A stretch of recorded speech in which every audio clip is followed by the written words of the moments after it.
আল্লাহকে সাক্ষী রেখে বা আকাশ বাতাসকে সাক্ষী রেখে বিবাহ করা যাবে কি? বিবাহ বিশুদ্ধ হওয়ার জন্য দুজন সাক্ষী থাকা আবশ্যক।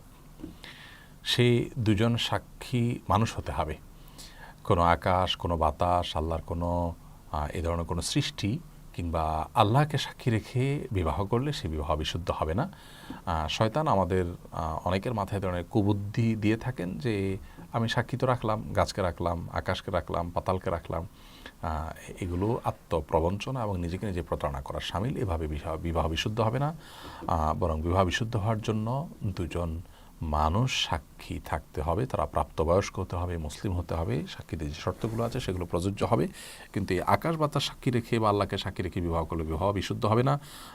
তরুণ তরুণীরা হারাম সম্পর্কে যখন জড়িত হয় তখন তাদের মধ্যে আল্লাহর ভয় থাকলে শয়তান তাদেরকে এ ধরনের বুদ্ধি সাপ্লাই করে জেনা করাবার জন্য এবং গুনাহের দিকে ধাবিত করা।